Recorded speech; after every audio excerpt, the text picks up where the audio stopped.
विशुद्ध विज्ञान घनस्वरूपं विज्ञान विस्रारण बद्ध दीक्षं दयानिधिं देहभृदां शरण्यं देवं हयग्रीवमहं प्रपद्ये நமஸ்பாய்.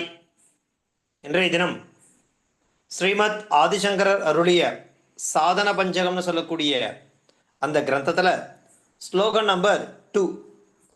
அது என்ன ஸ்லோகம், அதனுடைய பதச்சேதம் என்ன, பத விசாரம் என்ன அப்படிங்கிறத நாம் ஒவ்வொன்றா பார்க்க இருக்கோம்.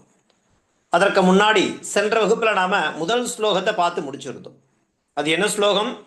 வேதோ நித்யமதீயதாம் ததுதிதம் கர்மஸ்வனுட்டீயதாம் தேனேஷஸ்ய விதீயதாம் அபசிதிஹி காம்யே மதிஸ்தெஜ்யதாம் பாபௌகः பரிதூயதாம் பவசுகே தோஷோனு சந்தீயதாம் ஆத்மேச்சா விவசீயதாம் நிஜகிருகாத் தூர்ணம் வினிர்கம்யதாம் அப்படிங்கிற அந்த முதல் ஸ்லோகத்தை நம்ம பார்த்து முடிச்சிருந்தோம். அந்த முதல் ஸ்லோகத்தின் மூலமாக நமக்கு 8 படிகளை காண்பிச்சு கொடுக்கிறார். அது என்னென்ன அப்படின்னாக்கா, வேதோ நித்தியம் அதீயதாம், இந்த வேத சாஸ்திரம் அப்படிங்கிறத எப்பொழுதும் நாம் என்ன பண்ணணும், படிக்கப்பட வேண்டும் அப்படிங்கிறதாக காண்பிச்சு கொடுக்கிறார். இரண்டாவது, ததுதிதம் கர்ம ஸ்வனுட்டீயதாம், அந்த சாஸ்திரத்தில் சொல்லப்பட்டுள்ள செயல்களை நன்கு பின்பற்ற வேண்டும் அப்படிங்கிறதாக இரண்டாவது படி அப்படிங்கிறத காண்பிச்சு கொடுக்கிறார். தேனேஷஸ்ய விதீயதாம் அபசிதிஹி, இது மூன்றாவது படி. அதாவது நீ செய்யும் செயலே, கர்மமே இறை வழிபாடாக செய்யப்பட வேண்டும் அப்படிங்கிறது மூன்றாவது படி. காம்யே மதிஸ்தெஜ்யதாம், இது நான்காவது படி. என்ன அதனுடைய பொருள்னாக்கா, இந்த ஆசையின் தூண்டுதல்ல இருந்து மனதை விலக்க வேண்டும் அப்படிங்கிறதாக சொல்றார். அடுத்தது பாபௌகா பரிதூயதாம், இது ஐந்தாவது படி. இந்த பாப கூட்டங்களிலிருந்து மனதை விலக்க வேண்டும் அப்படிங்கிறதாக காண்பிச்சு கொடுக்கிறார். அடுத்தது பவசுகே தோஷோனு சந்தீயதாம், இது ஆறாவது படி. இந்த உலக சுகங்கள்ல உள்ள குற்றங்களை குறைகளை அவ்வப்பொழுது கண்டறிந்து அதிலிருந்து மனதை நீக்க வேண்டும். அடுத்தது ஏழாவது ஆத்மேச்சா விவசீயதாம், இந்த ஆத்மாவை அடைவதற்கான இச்சையை முயற்சி செய்ய வேண்டும் அப்படிங்கிறதாக ஏழாவது படியா காண்பிக்கிறார். கடைசி எட்டாவது நிஜகிருகாத்து தூர்ணம் வினிர்கம்யதாம், அதாவது இந்த ஆத்ம இச்சையை அடையும் பொருட்டு தன்னை நல்ல சத்சங்கத்தில் ஈடுபடுத்தி துத்சங்கத்திலிருந்து விலக்க வேண்டும், நல்லோருடைய சேர்க்கையில நாம இருந்துட்டே இருக்கணும். இப்படியாக 8 விதமான படிகளை அந்த முதல் ஸ்லோகமாக இருக்கக்கூடிய வேதோ நித்யமதீயதாம் ததுதிதம் கர்ம ஸ்வனுட்டீயதாம் தேனேஷஸ்ய விதீயதாம் அபசிதிஹி காம்யே மதிஸ்தெஜ்யதாம் பாபௌகா பரிதூயதாம் பவசுகே தோஷோனு சந்தீயதாம் ஆத்மேச்சா விவசீயதாம் நிஜகிருகாத் தூர்ணம் வினிர்கம்யதாம் அப்படிங்கிற அந்த முதல் ஸ்லோகம் மூலமா நமக்கு 8 விதமான படிகளை காண்பிச்சு கொடுத்திருந்தார். மொத்தம் இந்த சாதன பஞ்சகத்தில் நாம 40 படிகளை தெரிஞ்சுக்க போறோம். அதுல முதல் 8 படி என்ன, அதுக்குதான் சோபானம்னு இன்னொரு பெயர் உண்டு. படினா சோபானம். அப்படி முதல் ஸ்லோகத்தின் மூலமா 8 படிகள் என்னென்ன அப்படிங்கிறத அந்த ஸ்லோகத்தின் மூலமா காண்பிச்சிருந்தார். அதை தொடர்ந்து இன்றைய தினம் நாம இரண்டாவது ஸ்லோகம் என்ன, அந்த இரண்டாவது ஸ்லோகத்துல சொல்லப்பட்ட 8 படிகள் என்னென்ன அப்படிங்கிறத நாம பார்க்கலாம். பாருங்க, ஸ்லோகம் நம்பர் 2. என்ன அந்த ஸ்லோகம் அப்படின்னாக்கா பாருங்க, சங்கா சத்சு விதீயதாம் பகவதோ பக்திர் திருடாதீயதாம் சாந்தியாதிஹி பரிச்சீயதாம் திருடதரம் கர்மாசு சந்தியஜ்யதாம் சத்வித்வானு உபசிருத்தியதாம் பிரதிதினம் தத் பாதுகா சேவியதாம் பிரம்மைகாட்சரமர்த்தியதாம் ஸ்ருதிசிரோ வாக்கியம் சமாகர்ணியதாம் சங்கஹ சத்சு விதீயதாம் பகவதோ பக்திர் திருடாதீயதாம் சாந்தியாதி பரிச்சீயதாம் திருடதரம் கர்மாசு சந்தியஜ்யதாம் சத்வித்வானு உபசிருப்யதாம் பிரதிதினம் தத் பாதுகா சேவியதாம் பிரம்மைகாட்சரம் அர்த்தியதாம் ஸ்ருதிஷுரோ வாக்கியம் சமாகர்ணியதாம் அப்படிங்கிறது இரண்டாவது ஸ்லோகம். இதனுடைய முதல்ல பதச்சேதம் என்ன அப்படிங்கிறத நம்ம முதல்ல தெரிஞ்சுக்கணும். ஏன்னா பதம் பதமா பிரிக்க தெரிஞ்சாதான் அதனுடைய பொருள் நமக்கு விளங்கும். சங்கஹா சத்சு விதீயதாம் பகவதः பக்திஹி திருட அதீயதாம் சாந்தி ஆதிஹி பரிச்சீயதாம் திருடதராம் கர்மம் ஆஷு சந்தியஜ்யதாம் சத்வித்வானு உபஸ்ரவ்யதாம். அது ஒரே பதம். சத்வித்வானு உபசிருப்யதாம் ஒரே பதம். சத்து வித்வான் உபஸ்ரப்யதாம் அப்படிங்கிறதாக அதை பிரிக்கணும். அடுத்தது பிரதிதினம் தத் பாதுகா சேவியதாம் பிரம்ம ஏக அக்ஷரம் அர்த்தியதாம் ஸ்ருதி சிரோவாக்கியம் சமாகர்ணியதாம். இப்படியாக அந்த ஸ்லோகத்தை நாம் என்ன பண்ணணும்? பதச்சேதம் பண்ணிக்கணும். ஏன்னா பதச்சேதம் பண்ணாதான் அதனுடைய அர்த்தமானது நமக்கு புலப்படும். என்ன சொல்றார் இந்த ஸ்லோகத்தின் மூலமாக? இங்கே ஒரு 8 படிகளை நமக்கு சோபானங்களை காண்பிச்சு கொடுக்கிறார். இது இரண்டாவது 8. முதல் 8 படி என்னன்றதை போன ஸ்லோகம் மூலமாக தெரிஞ்சுட்டோம். இன்றைய தினம் இந்த ஸ்லோகத்தின் மூலமாக, இரண்டாவது ஸ்லோகத்தின் மூலமாக இரண்டாவதாக இருக்கக்கூடிய 8 படிகள் என்னென்ன அப்படிங்கிறத தெரிஞ்சுக்க போறோம். சங்கஹா சத்சு விதீயதாம் அப்படிங்கிறது முதல் படி. என்ன அர்த்தம்னாக்கா, சங்கஹானா நட்பு, நல்ல நட்பு, அதாவது தொடர்பு. சத்சு, சத்சுனா சான்றோர்கள் அர்த்தம். விதீயதாம் ஏற்படுத்திக் கொள்ள வேண்டும். என்ன சொல்ல வர்றார் அப்படின்னாக்கா, இந்த சான்றோர்களுடன் நல்ல தொடர்பை அல்லது நல்ல நட்பை ஏற்படுத்தி கொள்ள வேண்டும். சங்கஹா சத்சு விதீயதாம், இது முதல் படி. என்ன அர்த்தம்? சான்றோர்களின் நட்பை நாட வேண்டும், தொடர்பை ஏற்படுத்தி கொள்ள வேண்டும் அப்படிங்கிற. அடுத்தது பகவதோ பக்திர் திருடாதீயதாம். பகவதா யாரு? பகவான் இறைவன். அந்த இறைவன் மீது பக்திஹி பக்தியுடன், திருடஹா திருடனா உறுதியான, திருடமான, அதீயதாம். இப்போ பக்தி அப்படின்னு பெரும்பாலும் நிறைய பேர் இருப்பா. ஆனா எத்தனை பேர் உறுதியான பக்தியோட இருப்பா அப்படிங்கிறது துர்லபம் இல்லையா? பக்தியோட இருப்பா அப்படின்னா எத்தனை பேர் திருடமா இருப்பா? திருட விசுவாசம் அப்படிங்கிறது முக்கியம் இல்லையா? பக்தியில பிரகலாதன் மாதிரி இருக்கணும். எப்படி இருந்தா பாருங்க, தனக்கு எந்த விதமான ஆபத்துகளும் ஏற்பட்டாலும் சரி, ஸ்ரீமன்னாராயணனுடைய அந்த ஒரு விசுவாசத்தை அவன் கடைசி வரைக்கும் விடவே இல்லை இல்லையா? இந்த பக்த பிரகலாதா அப்படின்னு நம்ம நிறைய படங்கள்லாம் பார்த்துருப்போம். அந்த பிரகலாதனுக்கு இரண்யகசிபு எவ்வளவோ தொந்தரவு கொடுத்தான் இல்லையா? தன்னுடைய உயிரையும் பொருட்படுத்தாம ஸ்ரீமன்னாராயணன் பார்த்துப்பான் அப்படிங்கிற ஒரு திருட விசுவாசம் அவனிடத்துல இருந்ததோ இல்லையோ? அந்த மாதிரி இந்த 10வது படி எப்படி இருக்கணுங்கிறார் அப்படின்னாக்கா, பகவதோ பக்திர் திருடாதீயதாம். இறைவன் மீது திடமான பக்தி செலுத்த வேண்டும். அடுத்தது சாந்தியாதி பரிச்சீயதாம். 11வது படி என்ன சொல்றாரு இதுல? சாந்தி, சாந்தினா மன அமைதி. ஆதி, ஆதி பதத்தினால மன அமைதி முதலான அப்படிங்கிறத நாம எடுத்துக்கணும். அது என்ன பண்ணணும்? பரிச்சீயதாம் அடைய வேண்டும்.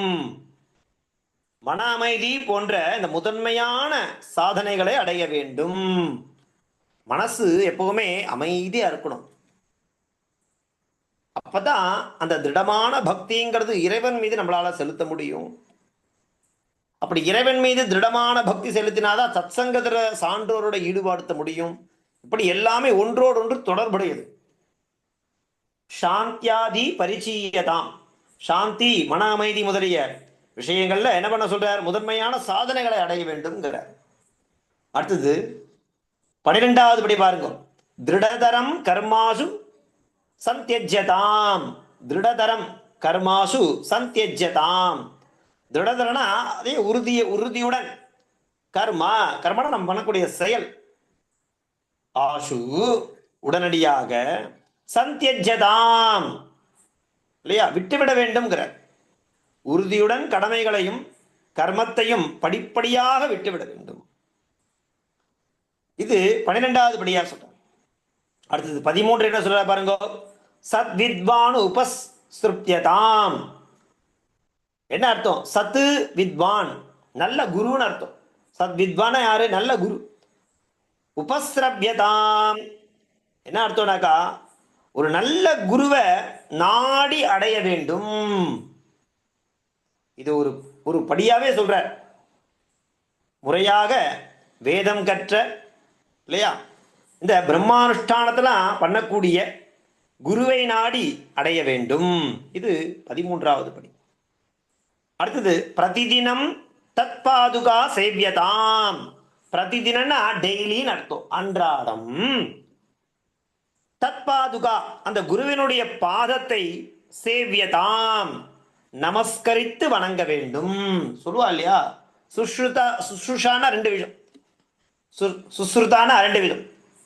சுஸ்ருஷான்னு சொல்லுவா இல்லையா, குருவுக்கு செய்யக்கூடிய சுசுருஷை 2 இருக்கு. ஒன்று ஸ்ரோதுமிச்சா, நமக்கு என்னென்னலாம் தெரிஞ்சுக்கணும்னு ஆசை இருக்கோ அதெல்லாம் அவரிடத்துல கேட்டு தெரிஞ்சுக்கலாம், ஸ்ரோதுமிச்சா சுசுருஷா. இன்னொன்று அவருக்கு செய்ய வேண்டிய சுசுருஷைகள், பணிவிடைகள், அது எல்லாத்தையும் செய்யணுமா. அன்றாடம் சத்குருவினுடைய பாதத்தை நன்றாக நமஸ்கரித்து வணங்க வேண்டும். அடுத்தது 15வது என்ன சொல்ற பாருங்க. பிரம்மைகாட்சரம் அர்த்தியதாம். பிரம்மைகாட்சரம் அர்த்தியதாம். பிரம்மன்னா தத்துவம், ஏகாட்சரம் இந்த ஓம்காரம் சொல்லக்கூடிய ஓர் எழுத்து, அந்த பிரம்ம தத்துவம். அர்த்தியதாம் அதை யாச்சகமாக கேட்டு கற்றுக்கொள்ள வேண்டும். அந்த ஓம்ங்கிற பிரணவம் முதல் வார்த்தையானது நாம் குருமுகேன தான் தெரிஞ்சுக்கணும். ஏன்னா அது பிரம்ம தத்துவம், அது ஏகாட்சரம்னு நாம அப்படி நினைக்க கூடாது. அந்த ஓங்காரம்ன்றது பிரம்ம தத்துவம், அது அர்த்தியதாம் யாச்சகமாக கேட்டு பெற வேண்டும், கற்றுக்கொள்ள வேண்டும் அப்படிங்கிறார் 15வது தத்துவம். அடுத்து 16வது பாருங்கோ என்ன சொல்றார் அப்படின்னாக்கா, ஸ்ருதிஷிரோ வாக்கியம் சமாகர்ணியதாம். ஸ்ருதினா வேதம், ஸ்ருதினா வேதம், ஸ்மிருதினா புராணம். அந்த வேதம், அந்த சிரோ வாக்கியம் முதன்மையான வாக்கியம், அந்த முக்கியமான மகா வாக்கிய விசாரம் இருக்குன்னு முதல்ல சொன்னோம் இல்லையா. 4 மகா வாக்கியங்கள் இருக்கு, அதை நாம முறையா கத்துக்கணும் அப்படிங்கிறதாக நான் என்ன பண்ணேன், முதல்ல சொன்னேன். வேதத்தினுடைய 4 மகா வாக்கியம் என்னென்ன அப்படின்னாக்கா, பிரஜானம் பிரம்ம, அகம் பிரம்மாஸ்மி, தத்துவமசி, அயமாத்மா பிரம்ம அப்படிங்கிற அந்த 4 மகா வாக்கியத்தினுடைய அர்த்தங்களை அவர் மூலமா கேட்டுண்டு அந்த மனித பிரிவினுடைய லட்சியம் இல்லையா அதை பாதுகாக்கணும், அதை தெரிஞ்சுக்கணும். அப்படிங்கிறது தான். அது எப்படி அடைய முடியும்? குருமுகேன, அந்த குருவின் மூலமாக அந்த விஷயங்களை, மகா வாக்கிய தத்துவங்களை தெரிந்து கொள்ள வேண்டும் அப்படிங்கிறதாக ஸ்ருதிஷுரோ வாக்கியம் சமாகர்ணியதாம், ஆகர்ணியதாம் நன்றாக உபதேசமாக கேட்டு கற்றுக்கொள்ள வேண்டும் அப்படிங்கிறதாக அந்த இன்றைய தினம் 9லேருந்து ஆரம்பித்து 16 பரியந்தம். ஏன்னா போன ஸ்லோகத்தில் 1லிருந்து 8 படி என்னன்னு தெரிஞ்சுட்டோம். இந்த 2வது ஸ்லோகத்தில் இருக்கக்கூடிய 8 படிகள் என்னென்னா 9லேருந்து 16 வரைக்கும் தெரிஞ்சுக்கிறோம். அதாவது சான்றோர்களின் நட்பை நாட வேண்டும் 9வது. 10வது இறைவன் மீது திடமான பக்தி செலுத்த வேண்டும், இறைவன் மீது திடமான பக்தி செலுத்த வேண்டும். 10வது மன அமைதி போன்ற முதன்மையான சாதனைகளை அடைய வேண்டும். இது 11வதா சொல்றார். அடுத்தது 12, உறுதியுடன் கடமைகளையும் கர்மத்தையும் படிப்படியாக விட்டுவிட வேண்டும். 13, முறையாக வேதம் கற்ற ஒருவரிடம், அவர் எப்படிப்பட்டவர், பிரம்மனிஷ்டனான குருவை நாடி அவரிடத்துல நாம அடைய வேண்டும், குருவாக அவர் அடையணும். அப்படி அவரிடத்துல இருந்து அன்றாடம் என்ன பண்ணணும், பிரதிதினம் சத்குருவனுடைய பாதத்தை நன்றாக நமஸ்கரித்து வணங்க வேண்டும். 15, பிரம்ம தத்துவத்தை குருவிடம் யாச்சகமாக கேட்டு கற்றுக்கொள்ள வேண்டும். 16, வேதத்தின் முதன்மையான அந்த வாக்கியங்களாக இருக்கக்கூடிய அதனுடைய அர்த்தத்தை குருவிடம் உபதேசமாக கேட்டு கற்றுக்கொள்ள வேண்டும். இப்படியாக இந்த இன்றைய தினம் 2வது ஸ்லோகத்தில் இருக்கக்கூடிய 8 விஷயங்கள் என்னென்ன அப்படிங்கிறத நமக்கு அழகா காண்பிச்சு கொடுக்கிறார் இந்த 2வது ஸ்லோகத்தின் மூலமாக. இதற்கு நிறைய எடுத்துக்காட்டெலாம் பார்த்தோம்னா பகவத்கீதையிலேருந்து அழகா சொல்றார். அழகா நிறைய விஷயங்களை நமக்கு சொல்றார். என்ன அப்படின்னாக்கா, எதக்ஷரம் வேதவிதோ வதந்தி விஷந்தி யத்யயோ வீதராகாக எதிச்சந்தோ பிரம்மச்சரியம் சரந்தி தத்தே பதம் சங்கிரஷேன பிரபக்ஷே. என்ன சொல்றாருனாக்கா, அந்த வேதமறிந்த வித்வான்கள் எதை ஓம்காரம் என்கின்றார்களோ அந்த சத்து சித்து ஆனந்தமயமான பரமபதத்தை, அது எப்பேற்பட்டது, அழிவில்லாதது அப்படிங்கிற அந்த விஷயத்தை அது மேல பற்றுக்கொண்டு அந்த மகா வாக்கியங்கள் சொல்லக்கூடிய விஷயங்களை குருமுகேன அதை நாம தெரிஞ்சுக்கிறோம். அதான் ஸ்ருதி வாக்கியம்னு பேர். அந்த ஸ்ருதி வாக்கியம் சொல்லக்கூடிய 4 இருக்கு இல்லையா, பிரஜானம் பிரம்ம, அகம் பிரம்மாஸ்மி, தத்துவமசி, அயமாத்மா பிரம்ம ஆகிய இந்த மகா வாக்கியங்களை குரு மூலமாகவே உபதேசம் பெற்று அதனுடைய பொருளை உணர வேண்டும். அதுதான் பிரதானம். இங்க அவர் சொல்ல வர்றது இந்த ஸ்லோகத்துல என்ன அப்படின்னாக்கா, நம்மளை முதல்ல இந்த சத்சங்கத்துல முதல்ல நம்மளை ஈடுபடுத்திக்கணும். அதன் மூலமா நிறைய நமக்கு என்ன கிடைக்கும்னாக்கா, பக்தி, திருடமான பக்தி கிடைக்கும். அதன் மூலமா சாந்தி முதலியான விஷயங்களை நம்ம திருடம் பண்ணிக்கணும். மெல்ல மெல்ல மற்ற கர்மாக்கள்ல இருந்து நாம நம்மளை விடுவிச்சுக்கணும். நல்ல குருவினிடத்துல ஒரு சத்சங்கத்தை, ஒரு தொடர்பை ஏற்படுத்திக்கணும். பிரதிதினம் அவருடைய பாதுகைகளுக்கு சேவனம் பண்ணணும். அதன் பிறகு பிரம்மம்னு சொல்லக்கூடிய அந்த ஏகாட்சரம் அர்த்தத்தை தெரிஞ்சுக்கணும். அதுதான் ஸ்ருதிசிரோ வாக்கியமாக இருக்கு. அதன் பிறகு இந்த ஸ்ருதினா வேதம், சிரோ வாக்கியம்னா முதன்மையான வாக்கியமாக மகா வாக்கியங்களாக இருக்கக்கூடிய அந்த 4 வாக்கியங்கள் என்னென்ன, அதனுடைய தாத்பரியம் என்னென்ன, தத்துவம் என்னென்ன அப்படிங்கிறத அவர் மூலமாக நாம தெரிஞ்சுக்கணும். அப்படிங்கிறதாக நமக்கு இதுவரை நமக்கு மொத்தம் 16 படிகளை காண்பிச்சு கொடுக்குற.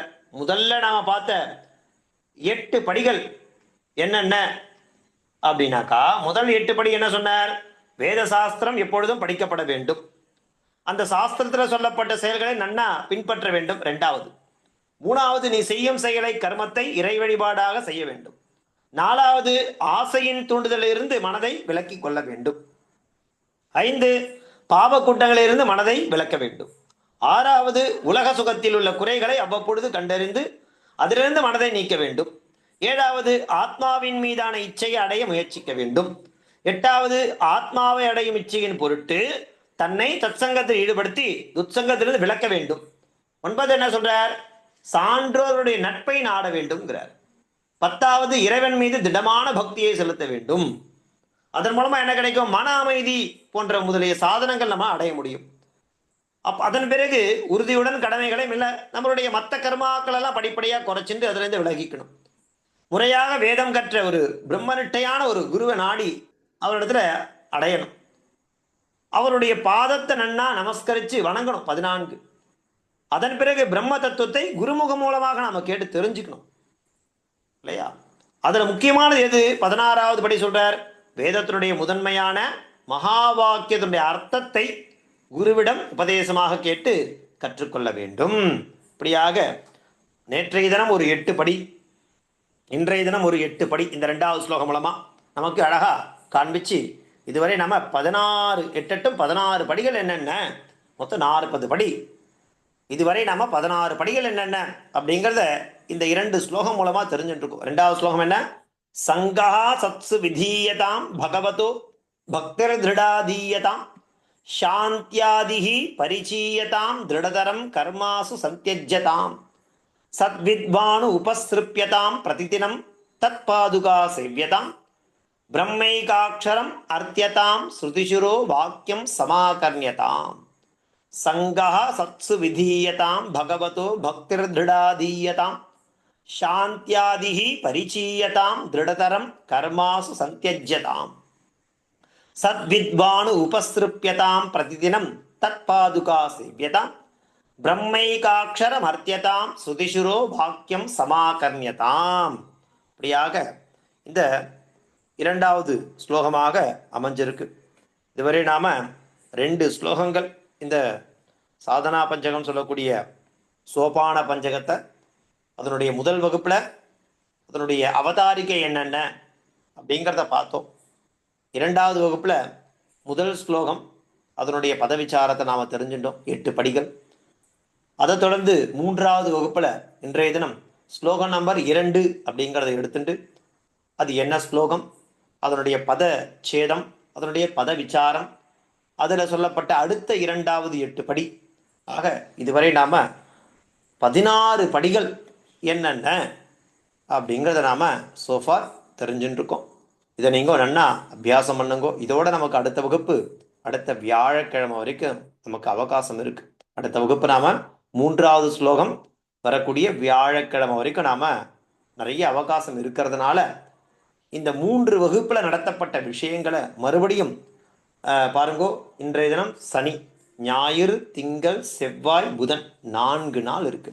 இந்த 4 நாட்கள்ல இந்த 3 நாட்கள் நடத்தப்பட்ட விஷயங்களை நீங்க டெய்லி திரும்ப அபியாசம் பண்ணி அதனுடைய ரெக்கார்டிங்ஸை கேளுங்கோ. ஏன் அப்படின்னாக்கா இது வேதாந்த விசாரம். இதில் நிறைய தத்துவங்கள் இருக்கு, நிறைய சூக்ஷ்மங்கள் இருக்கு. அதெல்லாம் நம்ம தெரிஞ்சுக்கணும் இல்லையா? நிச்சயம் தெரிஞ்சுக்கணும்.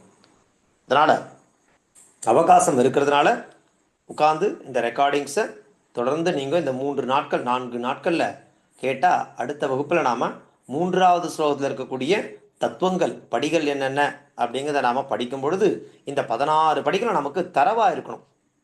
அதுதான் பெரிய விஷயம். அதை பார்த்து நீங்கள் அபியாசம் பண்ணுங்க. ஸோ இன்றைய தினத்திற்கான அவகாசம் அடுத்து ஸ்லோக நம்பர் 2 நாம் பார்த்து முடிச்சிருக்கோம். தாசன் தன்யவாதாக.